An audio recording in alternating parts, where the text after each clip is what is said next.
I am happy to join with you today in what will go down in history as the greatest demonstration for freedom in the history of our nation. The Proud Family episode, I Had a Dream, is one of those hidden gems from Disney Channel history. About a year ago, I made a video analyzing that episode, and people seemed to really enjoy it. If there is one specific episode that I could point to that I would say is the most influential and motivating in the series, it would be that one. However, there are two other interesting episodes that have messages related to discrimination and how to deal with disrespect in an appropriate manner. The first one is called She's Got Game, and the second is Culture Shock. In this video, I want to give my thoughts on both of them and expand upon the messages they provide. Let me first start by saying, if it isn't already clear by now, I love Penny Proud as a character.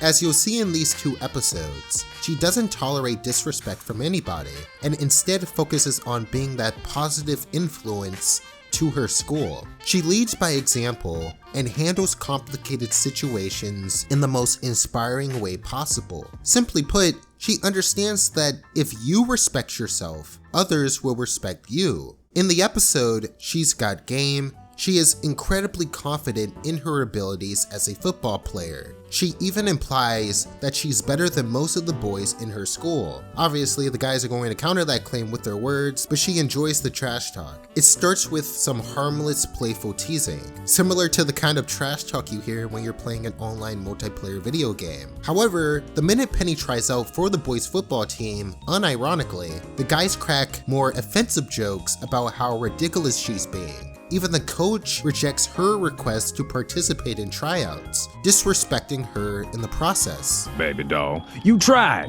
Now get off the field before you get hurt. I'm not leaving. There's no rule that says that I cannot play on the boys' team. However, there are plenty of rules that say you cannot call me baby doll. The normal thing to do in this situation is to allow the person being disrespectful to let them win and to hurt your feelings with no counter argument. Something that I've personally had to realize the hard way time and time again is people aren't always kind and respectful. People are the way they are, and at some point you have to accept that, but you definitely have to watch your back and protect your energy around these people. I'm suggesting to respond to the disrespect similar to how Penny does in this scene. She stands tall, keeps her head up, and tells the coach straight into his face that she's not going to allow him to disrespect her. She sticks up for herself and her personal truth, ignoring the fact that he's an adult. She expresses her maturity, but at the same time doesn't stoop to his level.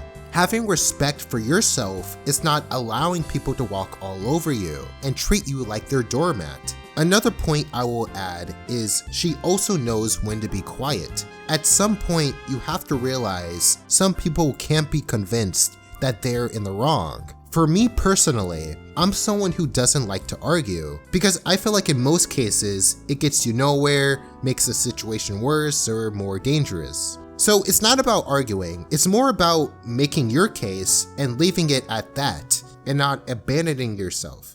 It takes a while to convince the coach, but he eventually allows Penny to try out for the team. She completely dominates tryouts, but is told by the coach she didn't make it because, in his words, he will never allow a girl to join the team no matter how good she is. No girl is ever gonna play on my team.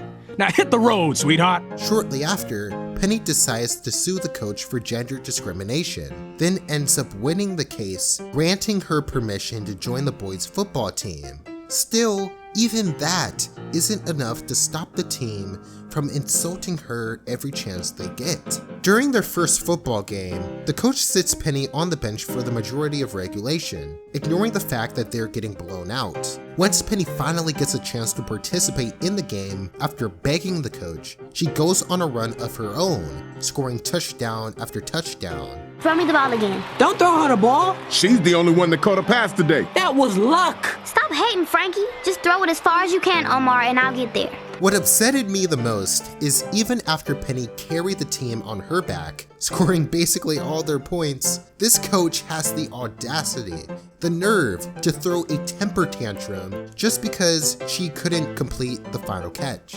Still, Penny shows great heart and determination in this episode, and the same applies for the next episode I want to talk about real quick, Culture Shock. This episode takes a different approach by demonstrating how stepping into someone's shoes and attempting to live their lifestyle helps you understand that person better. It's a fast way to gain more respect for someone. Throughout this video, I've been talking about how to handle intentional disrespect, but it can also happen unintentionally.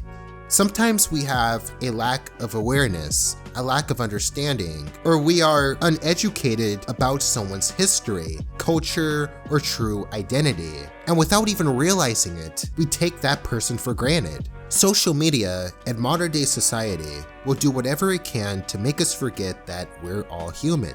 Nobody is above or below anyone. When Penny is forced to live with a Muslim family for a week, at first she doesn't understand their culture. She doesn't even give them a chance. She pretends to be sick, unintentionally disrespecting their family in the process. Eventually, she decides it would be best to give the experience a chance. By the end, she discovers there is beauty to be found in people who look and behave differently than what she is used to. There is a scene where they come home to find their house had been vandalized with the disrespectful phrase, "Go back to your country," written on their garage door. By now, you should know that Penny doesn't put up with people's ignorance and disrespect. So like the classy character she is, she gives a speech at her school assembly, admitting that she was wrong about not giving the Muslim family a chance at first, confirming the idea that some of the most fascinating people you meet tend to be the people you least expect. At least for me anyway. And if you know that, you can never write on their door, "Go back to your country, America for Americans." You just couldn't do it. To feel disrespected, to feel unheard, to feel unnoticed, to feel underappreciated, that's one of the worst feelings you could ever have as a human being. And it's something that I don't wish on anyone. You never know what someone is going through. You don't understand their history, and you especially don't understand who they truly are until you spend a significant amount of time with them. And even that doesn't tell the full story. On the other side, don't be afraid to defend yourself and your own personal truth.